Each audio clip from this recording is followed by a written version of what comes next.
Hello and welcome back to another episode of From Prison to the Streets. I'm Eric. I did 11 years in prison and I talk about prison stuff.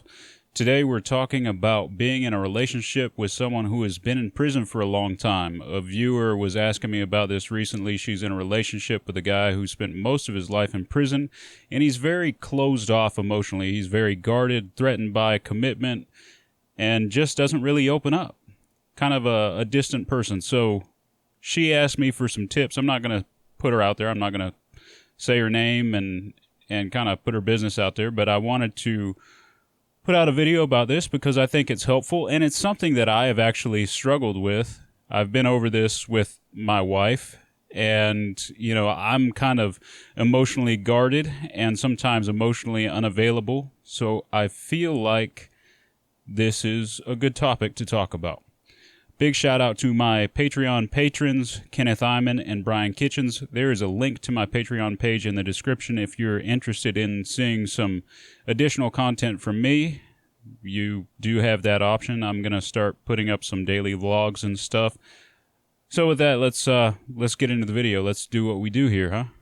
When we're talking about someone opening up and we're talking about being emotionally available or someone being guarded, one of the main things that we need to look at is trust and also emotional vulnerability, because those are closely connected ideas. And if somebody has been through traumatic experiences or faced some very extreme challenges, or they've been hurt in the past, maybe a past relationship, or hurt by people who are close to them, they're not very likely to open up. And when it comes to challenges or challenging environments or trauma, prison is full of that. And that might have something to do with why someone might not open up or make that social connection. We're going to talk more about social connections here in a minute. But prison doesn't really foster that sort of behavior. It doesn't really foster openness, and it is an environment that fosters a lot of guardedness. Prison is a very hostile place. There's all sorts of violence. People are preyed upon constantly. There are sexual assaults. There are beatings, stabbings, etc. And it doesn't just come from other prisoners, it comes from officers as well. You always have to keep your guard up. You always have to keep your head on a swivel. Prison is an environment where one benefits from being emotionally detached, and that's kind of the opposite of emotional availability. If you see someone stabbed, or you see someone killed or beaten, or if you have an officer in your face that's talking crazy to you or something like that, it pays to be emotionally detached. If there's some serious stuff going down on the yard, you don't want to panic. If someone gets beat up really bad in front of you, you don't want to panic and you don't want to show fear. That can draw unwanted attention to that situation, bring the cops there, and then, people are going to be mad at you for drawing attention. You don't want to have an emotional response. And not only that, but very emotional responses are unpleasant. I don't know if any of you have ever been in fear for your life or anything like that, but it's not a good feeling. Even afterwards, you'll be shook up for a while. You'll think about it. You'll replay the scenario in your head. And it's just really unpleasant. So if you're able to detach from your emotions in situations like that, there is a clear benefit. You're not experiencing all those unpleasant emotions that come with that experience, with being there. And in prison, stuff like that happens all the time. If you're constantly in that state of fear or panic or anxiety, apprehension, etc., you're going to be a mess. So for a lot of people, they survive by detaching themselves from all those unpleasant emotions. But you don't just benefit because of violent situations. When you're in prison, you're isolated from your family, your friends, all the things that you knew on the streets. It can be a very lonely place and a very unpleasant place, a very depressing place. And in a similar fashion that the extreme emotions that come with violent experiences, You don't really want to experience the emotions that come with loneliness and depression and isolation. So you separate yourself from that. You kind of go numb to it. And it's not really a conscious thing for most people. It's just something that happens with time. It's the only way you cope with it. Now, granted, some people find more healthy ways to cope with it. They go out to the weight pit, lift weights to kind of get rid of their frustration or something like that, or they pursue an academic endeavor, or they go read a book, or they take up drawing or something like that. But for most people, detaching is the easiest way. And a lot of those other coping mechanisms don't work for everyone. The problem with detaching from your emotions, especially if you do so subconsciously, without a conscious intention to detach, is you lose your ability to connect with positive emotions. When you flip a switch, it shuts everything off. You know, it's not like you're selectively saying, okay, well, I'm not going to feel this anxiety. I'm not going to feel this depression. I'm not going to feel this isolation. You just shut down. So you can't say, okay, I'm going to feel happiness, joy, this, and this minute, but at the same time, I'm not going to feel all these things. That's hard for a lot of people to do. When they shut down emotionally, everything is shut off, not just a few things. So the downside to emotional detachment is emotional detachment. You don't get to feel the pleasant things either. A final thought on emotions and emotional availability versus emotional detachment is emotional detachment is valued in prison. When something goes down, you don't want your homeboy to be losing his cool. If you're going out to the yard and there might be a riot or something, or you might be getting into it with some people, you want the guy next to you to keep his cool. I want someone who is going to remain calm under pressure, who can handle a very stressful situation without losing his shit. I need someone to have my back in a situation like that who can remain calm and who can think with a clear head. I don't really want to be going to war with a guy who's in touch with his emotions. That is not my first criteria when I'm trying to pick a guy to go with me to do some dirt, you know what I mean? Or go get into it with somebody. That's not what I care about. If I'm going out to the yard and some shit's about to pop off, I want someone who is cool, calm, and collected, not someone who's in touch with their emotions. So being emotionally detached is valued and necessary sometimes in prison. It's encouraged. Whereas if you're someone who always mopes around complaining about things, or you're a hothead who goes off at every little thing, not very many people are going to want to mess with you.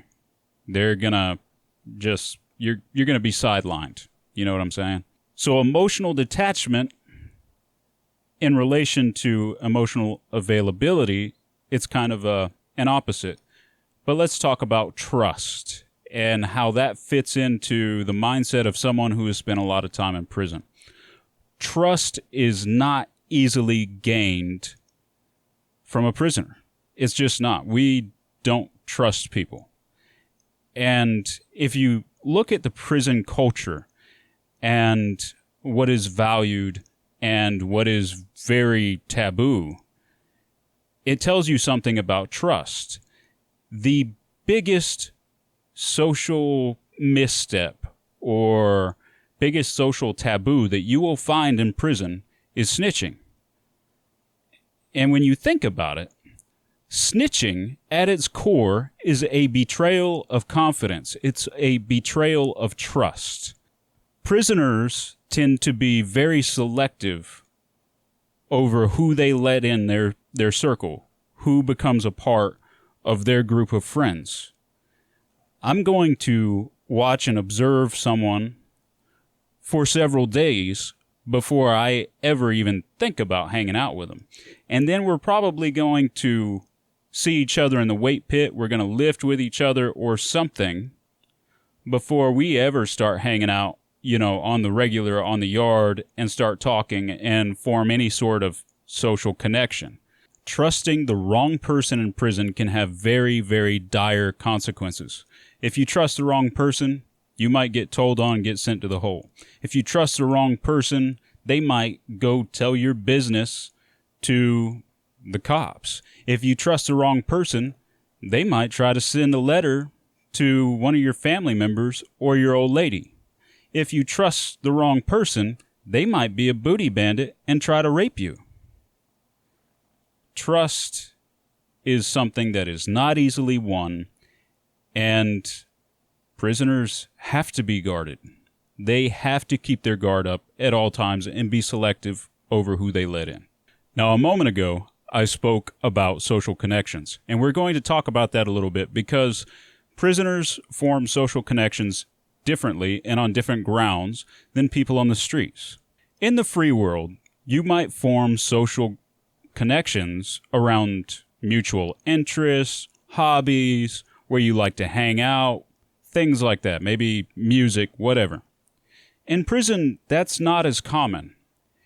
Everybody goes to the same place. Everybody works out in the same place. There's usually one building where people go to their religious call-outs, and people do form friendships at church and stuff like that. I'm not saying that they don't, or they form friendships in the weight pit. But if you just work out in the same weight pit, that's probably a pretty superficial acquaintance rather than a friend.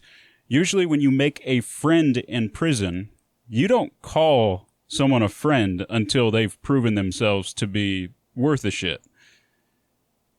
Usually they prove their worthiness of your friendship by the principles that they live by. You guys have certain values, certain morals and principles that you live your lives by. Integrity, respect, loyalty, that sort of thing. That's what you form your friendships around. I like this person. I want to hang out with this person. I want to be around this person because I like what they stand on. That's a stand-up dude. He's not a coward. He doesn't tell on people. He's loyal. He's respectful. I'm going to go hang out with him. I want that dude in my group of friends. I want him in my circle of people. That's how social connections are formed in prison. The strongest social connections anyway. My point in mentioning that is if you're trying to connect with a former prisoner on, mutual interest or something like that, that's not the best way to form a strong social connection with them. You might be speaking different languages. And I don't mean that in a literal sense, but he's about respect, loyalty, integrity, having some stand-up, and you're talking about your favorite anime. You guys are prioritizing different things and valuing different things, and you're trying to connect around something that he doesn't have an interest in or he doesn't value, right? So you're kind of speaking a different social language. In addition to that, it's important to note that prisoners often form social connection through mutual suffering. For example, there are people that I have walked the yard with when there was a riot about to kick off, or someone had a hit on them, and I was literally watching their back to make sure someone didn't come up behind them and hit them over the head or try to stab them or something like that. It was a very intense situation, and it was, hey, I'm going to ride with you. We got this. I'm going to watch your back. There's that mutual suffering or a mutual experience of a very extreme circumstance that is shared between those two people, and that is a bond that is hard to replicate. I would say it's probably akin to the bond formed between two soldiers when they go off to war together. Now, I've never been in the military. I've had quite a few friends that were military, and listening to some of their experiences, It's a very similar thing. In an extreme environment like that, you form very deep connections with people. Now, the next thing that I want to talk about when we're dealing with emotional availability and guardedness and things like that is conditioning. You might say, okay, well, he's not in that environment anymore. Why is he presently not opening up? Why is he presently emotionally unavailable? Why is he presently threatened by commitment? Why is he presently not showing any trust? Well, that's simple. It's conditioning. When you do the same thing for so long, certain patterns of thought and behavior become automatic. You're so used to responding to a certain situation a certain way, that is how you act. Your repeated behavior eventually will become your character. Your habits become your character. And if you've been guarded for years and years, if you spent all of your juvenile years, for the most part, incarcerated, and then your adult life was mostly spent in a prison, you're going to be conditioned to survive in that environment. It serves you well. And, when you're released into the free world, up until that point, you haven't been given a reason to abandon any of that stuff because it will serve you well in a prison context. However, it does not serve you well on the streets. You have to change your mindset. You have to reorient yourself, so to speak. And that involves change. That involves going from the known to the unknown and making yourself uncomfortable and stepping outside of your comfort zone. Humans, we don't like doing that. We don't like doing something that is outside of our comfort zone, doing something that is unknown, risky, etc. And for prisoners, the consequences to stepping outside of the comfortable or the known have been very severe. If you let the wrong person into your circle, you could get assaulted, you could get told on, etc. If you let someone in, you can be betrayed. If you're not emotionally detached, you might freak out in a situation where you don't need to be freaking out. It hasn't been beneficial to step outside of those social norms of a prison environment. And when you go to an environment or a context like the free world, you have no benefit for remaining in that mindset. And if you maintain that prison mentality, that mindset will lead you right back to prison. Most people who get out go right back to prison within 3 years. As a man thinketh, so is he, right? If you continue to think like a prisoner, you will go back to prison. If you continue to value the things that are valued in prison, you will go back there.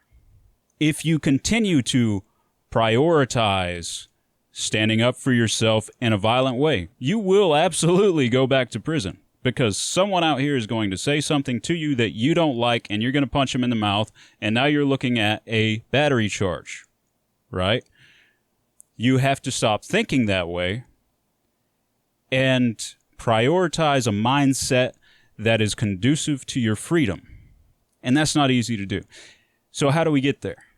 How can you help this guy that you're interested in? I guess it doesn't have to be a guy. There's chicks that go to prison, get out.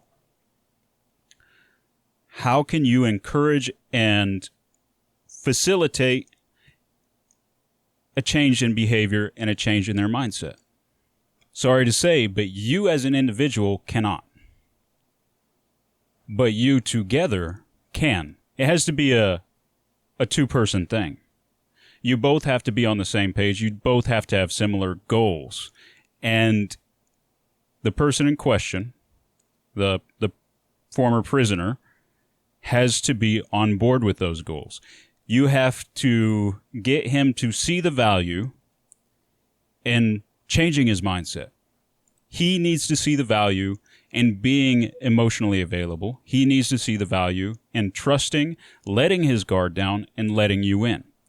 If he doesn't see that value, he is not going to make a new mindset and new behaviors a priority in your relationship. He needs to see that and prioritize it and value that. So to start off with, you guys should probably sit down and make some common goals together for your relationship. Once you have concrete goals in place, now you have something that you can work towards. If you guys don't have common goals together, if you're not on the same page, you're going to be going in different directions. Whenever you set out to a destination, you can both arrive there, even if you're starting from different places. But if I tell a person, hey, I'm going to meet you at 4:30, but I don't tell you where I'm going to meet you, well, at 4:30, you're going to be in one place and I'm going to be somewhere completely different. If you don't have a common destination, you're never going to get there. That is the first thing you need to do. You have to have common goals for your relationship. The next thing that I would advise in approaching a relationship with someone who has spent a lot of time in prison is empathy and open communication. Try to understand what they've been through, where they're coming from, and why they think the way they think. Empathy is kind of like, putting yourself in someone else's shoes and trying to experience things as they experience them. And you will never go through, or at least I hope, what some folks who have been in prison have gone through. I hope nobody watching this has to experience that, but if some of you do, I'm sorry for you. But you can at least try to understand their perspective. And open communication is necessary because you have to clarify expectations, and they need to be free to communicate what's on their mind without fear of judgment or rejection. Otherwise, they're going to keep that guard up so long as they fear there's going to be consequences to that. It is very hard for someone to make themselves emotionally available and emotionally vulnerable when they fear rejection or judgment or condemnation. And sometimes the best you can do is listen to somebody. Sometimes that's all it takes. But definitely empathy and open communication is super important. And what comes with that, what comes with empathy and open communication, is you're able to communicate through your actions rather than words that you truly want to understand him.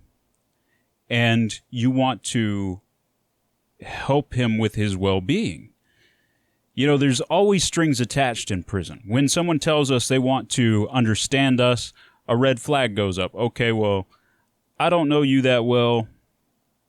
Why would you want to help me? What's your angle? Because there's always an angle in prison. There's always someone trying to hustle you some way, somehow.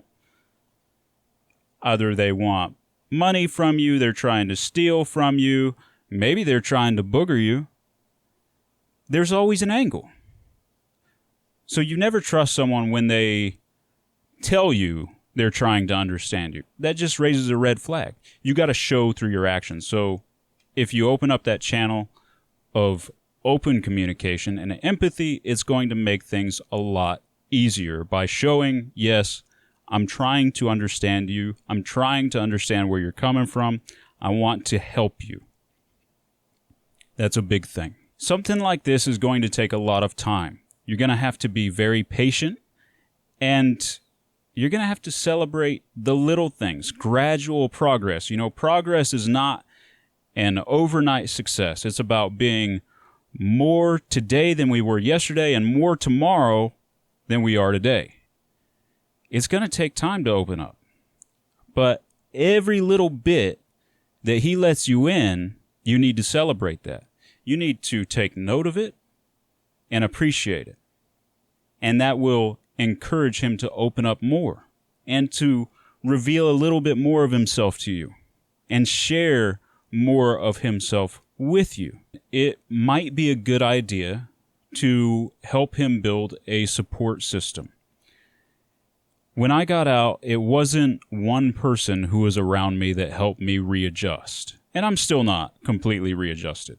My wife sometimes I feel is still trying to chip away at my walls. I'm still not completely unguarded, But there have been a lot of people who have helped me. And, helped me to open up. Like when I was in Marion, I had Mark Rogers. We would go on walks, car rides and stuff, and I was able to tell him about my experiences, and I didn't really fear judgment from him. And it was the same thing over at Marion Manufacturing. My boss, Dave Richmond, he was just a really great guy, and I could go into the office and have a problem with a coworker or anything else, or just say, hey, you know what? I'm really struggling today. I need to go home. And he would let me do it. His response was, hey, I understand. It's cool. Just take some time. Just make sure you call me. Let me know what's going on. And there were several people like that around. Here, when I moved back down here, I've had people around me. Brad Miller. He's helped me out a lot. I haven't spoken to him lately. Brad, if you're watching this, we need to get together sometime. But I've had people around me. It wasn't just one person who helped me readjust. There are people around me who I can confide in, I can talk to, I can ask questions, who can point me in the right direction. That is extremely valuable for someone who is recently entering the free world. And if someone is continuing to have a problem opening up or, having a problem dealing with past traumas or the fact that they were incarcerated for a long time, don't be afraid to suggest therapy. Now, ultimately, that's up to an individual to go do. And it doesn't work for everybody. I'm not always a super big therapy person. Sometimes I think that's just a waste of time, and a lot of other people feel the same way. But it has helped me in the past, and it has helped other people. So the right therapist with the right method can definitely be beneficial. And it doesn't really hurt to try. You go 1 week and you know what? You sit down, you talk for an hour. The most that you're out is an hour, maybe 2 hours of your time if you had to drive a little bit to get there. Not really a big deal. And if it helps, awesome. If it doesn't help, well, so what? You tried to do something better for yourself. There's nothing wrong with that. The next thing that I would like to suggest to you is practice self-care. You need to not just prioritize him, but you need to prioritize yourself. You need to make your boundaries and expectations for the relationship clear. You still need to do things that you enjoy. You need to take time for yourself and do what matters to you. A relationship can't be all about one person and be healthy. It's kind of a thing that should be uplifting to both of you. So definitely take care of yourself. Do not focus on the other person to the point where it's all about them and you completely forget about you.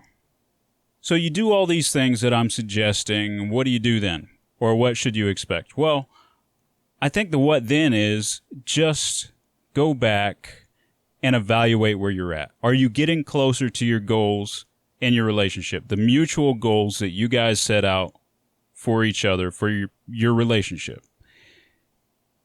Are you getting closer? Are you getting farther? What are you doing that is getting you closer to your goals? And what are you doing that is not really benefiting you?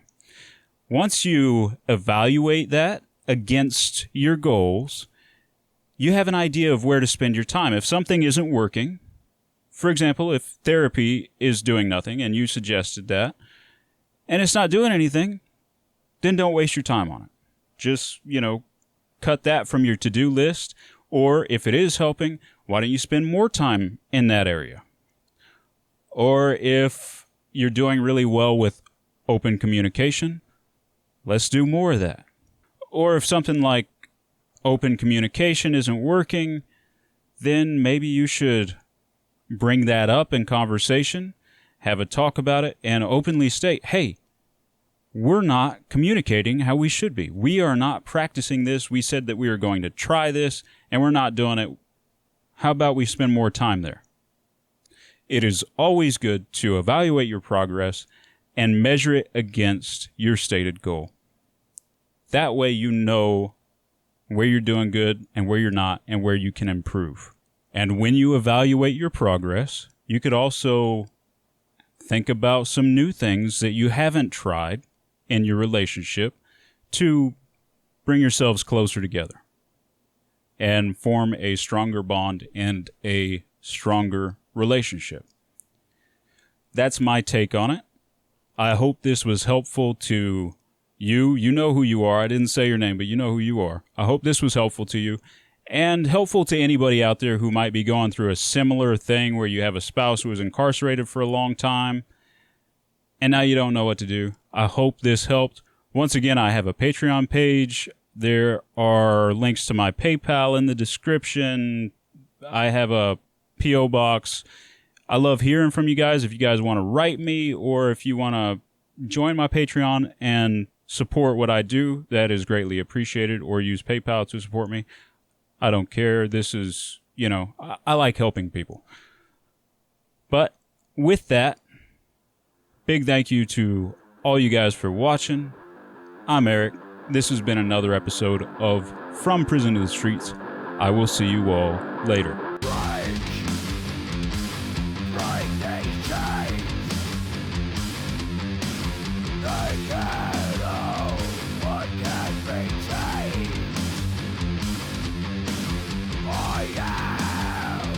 I am unchained.